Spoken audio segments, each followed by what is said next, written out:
अलविदा जुम्मा और ईद की नमाज छतों पर नहीं पढ़े जाने के सख्त आदेश उत्तर प्रदेश के संभल, लखनऊ, अलीगढ़ समेत कई जनपद में पुलिस प्रशासन की ओर से दिया गया है। इन निर्देशों के अनुसार अब नमाज केवल मस्जिद के अंदर ही अदा की जाएगी। सड़कों या छतों पर नमाज पढ़ने की अनुमति नहीं होगी। अतिरिक्त पुलिस अधीक्षक ने स्पष्ट किया है कि कोतवाली संभल क्षेत्र में नमाज अदा करने के लिए निर्धारित स्थलों का ही उपयोग किया जाएगा। उन्होंने यह कहा है कि लाउड स्पीकर के उपयोग में सरकारी नियमों का पालन करना आवश्यक होगा।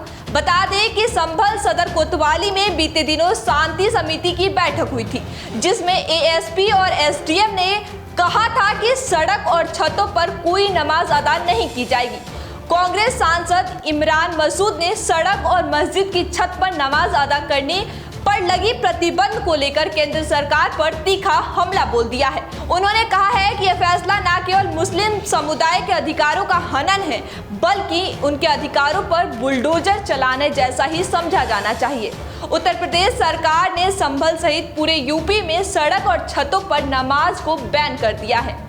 मसूद ने प्रधानमंत्री नरेंद्र मोदी की ओर से मुस्लिम समुदाय को 500-600 रुपए की किट देने की घोषणा पर भी निशाना साधा है।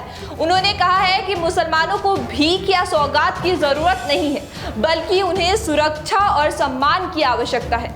मसूद ने कहा, एक तरफ मोदी मुसलमानों को सौगात दे रहे हैं, तो दूसरी तरफ उनके अधिकारी और समर्थक नफरत फैलाने का काम कर रहे हैं। संभल के सपा सांसद जियाउर रहमान ने इसको लेकर एक और तीखी प्रतिक्रिया दी है। सपा सांसद की तीखी प्रतिक्रिया के बाद अब एएसपी संभल ने सड़क और छतों पर नमाज पर प्रतिबंध लगाने के आदेश के पीछे की वजह बताया है। उन्होंने कहा है कि सड़क और छतों पर नमाज अदा नहीं की जाएगी। ऐसा आदेश इसलिए दिया गया है ताकि लोगों की भीड़ के चलते कोई दुर्घटना ना हो। दुर्घटना से बचने के लिए ही छतों पर नमाज पढ़ने पर प्रतिबंध लगाई गई है। बता दें कि इन निर्देशों का उद्देश्य शांति बनाए रखना है। नियमों का उल्लंघन करने पर बड़ी कार्रवाई भी की जा सकती है। प्रशासन ने सभी से इस निर्देश का पालन करने की अपील की है। देश में नमाज को लेकर राजनीति अक्सर धर्म, सांप्रदायिक और वोट बैंक की रणनीति से जुड़ी रही है। इस मुद्दे पर समय समय पर विवाद उठते रहे हैं और कई बार इसे राजनीतिक दलों द्वारा अपने फायदे के लिए इस्तेमाल किया गया है। तो आइए जानते हैं कि देश में नमाज को लेकर राजनीति क्यों है और कैसे होती रही है। आपको विस्तार से बताते हैं। सार्वजनिक स्थानों पर नमाज। कई बार सड़कों, पार्क और सरकारी परिसरों में नमाज अदा करने को लेकर विवाद हुआ है। कुछ राजनीतिक दलों ने इसे धार्मिक स्वतंत्रता का मुद्दा बताया है, जबकि कुछ इसे सार्वजनिक असुविधा से जोड़ते हैं। हरियाणा, उत्तर प्रदेश और अन्य राज्यों में सड़कों पर नमाज को लेकर प्रतिबंध और विरोध प्रदर्शन भी हुए हैं। सरकारी स्थानों में नमाज की अनुमति। झारखंड, उत्तर प्रदेश और कुछ अन्य राज्यों में सरकारी दफ्तरों या स्कूल में नमाज के लिए अलग कमरे देने का विवाद हुआ था। कई बार यह तर्क दिया जाता है कि यदि नमाज के लिए स्थान दिया जाता है तो अन्य धर्मों को भी समान सुविधाएं मिलनी चाहिए। चुनावी राजनीति और वोट बैंक। मुस्लिम समुदाय को साधने के लिए कुछ राजनीतिक दल नमाज के मुद्दे पर सहानुभूति जताते हैं, तो वहीं दूसरी ओर कुछ दल राजनीतिक बताकर इसका विरोध करते हैं। त्योहारों और सार्वजनिक आयोजन में भेदभाव का आरोप।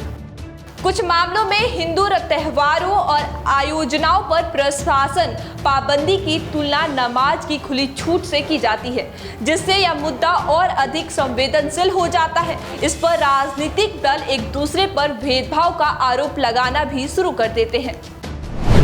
अंतर्राष्ट्रीय और ऐतिहासिक संदर्भ। इस्लामिक देशों में धार्मिक स्वतंत्रता को लेकर तुलना की जाती है, जिससे यह मुद्दा और भी अधिक राजनीतिक रंग में ले जाता है। मुगल शासन से लेकर स्वतंत्र भारत तक धार्मिक प्रथाओं के प्रति राज्य के रवैये को भी इस बहस में शामिल किया जाता है।